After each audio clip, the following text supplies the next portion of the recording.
ఆదివాసీ యోధులకు సంబంధించినటువంటి ఇంద్రవెల్లి స్తూపం దగ్గర ఇవాళ ఉండడం నిజంగా నరనరాన కూడా ఒక ఉత్తేజం, నరనరాన కూడా వారు చేసినటువంటి త్యాగాన్ని ఒక పులకరింతలాగా ఉన్నది.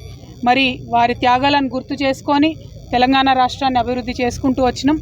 వారు ఏదైతే భూమి కోసం పోరాటం చేసినరో తెలంగాణ రాష్ట్రంలో కేసీఆర్ గారు ఈ మొత్తం యావత్ తెలంగాణ ప్రదేశంలో ఉండేటటువంటి గిరిజన ఆదివాసీ సోదరులందరికీ కూడా మరి భూమి మీద హక్కులు ఉండాలని చెప్పి 4.5 లక్షల ఎకరాలకు భూమి హక్కులు, అడవి హక్కులను 2.5 లక్షల ఎకరాల పైచిలకు ఆదివాసీ గిరిజనుల సోదరులకు ఇవ్వడం జరిగింది.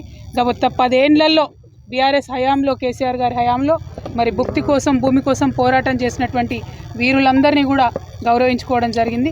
అటువంటి ఇంద్రవెల్లి స్తూపం దగ్గర ఇక్కడ ఉన్నామంటే నరనరాన కూడా మరి వారు చేసినటువంటి త్యాగం, వారు చేసినటువంటి పోరాటం మమ్మల్ని ఇంకా ఉత్తేజం ఇస్తుంది. మాకు ప్రజల పక్షాన, ఆదివాసీల పక్షాన, గిరిజనుల పక్షాన, మహిళల పక్షాన, దళితుల పక్షాన, బహుజనులందరి పక్షాన నిలబడి పోరాటం చేసేటటువంటి ఒక స్ఫూర్తిని బీఆర్ఎస్ ప్రతి సైనికుడు కూడా ఇవాళ ఇంద్రవెల్లి స్తూపం దగ్గర నుంచి తీసుకుంటా ఉన్నామని చాలా సగర్వంగా తెలియజేస్తూ ఉన్నాం.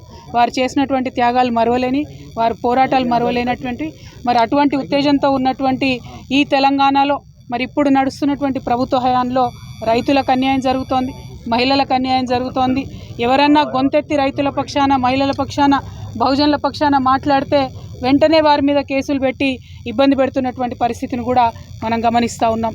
ఇవాళ మా వర్కింగ్ ప్రెసిడెంట్ గారు గౌరవనీయులు అన్న కేటీఆర్ అన్న గారి మీద కూడా మరి రకరకాల కేసులు పెట్టి ఏసీబీ పేరుతోని, ఇంకో దాని పేరుతోని వారు ఎట్లా కక్షపూరితమైన వ్యవహారం ఈ ప్రభుత్వం చేస్తుందో తెలంగాణ ప్రజలందరూ కూడా గమనిస్తూ ఉన్నారు.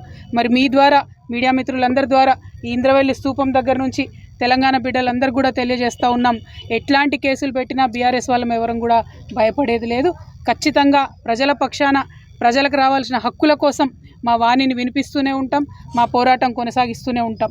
నిన్నటికి నిన్న ఈ ప్రభుత్వం మొదలు 15,000 ఇస్తాము ఎకరానికి రైతు భరోసా అని చెప్పి దాన్ని తగ్గించి 12,000 ఇస్తామని చెప్తే ఇవాళ బీఆర్ఎస్ పార్టీ పిలిపించింది, రాష్ట్ర వ్యాప్తంగా మేము రైతుల పక్షాన ధర్నా చేస్తామని చెప్పి. మరి బీఆర్ఎస్ పిలుపుతోని భయపడ్డటువంటి ప్రభుత్వం మరి ఇటువంటి కక్షపూరితమైనటువంటి కేసులతో వేధించేటటువంటి కార్యక్రమం పెట్టుకున్నది. ఈ విషయాన్ని ప్రజలందరూ కూడా గమనిస్తూ ఉన్నారు. ప్రజా కోర్టులో ఈ కాంగ్రెస్ ప్రభుత్వానికి శిక్ష తప్పదని కూడా ఇంద్రవెల్లి స్తూపం దగ్గర నుంచి మేము చాలా సగర్వంగా తెలియజేస్తూ ఉన్నాం. Thank you. జై తెలంగాణ.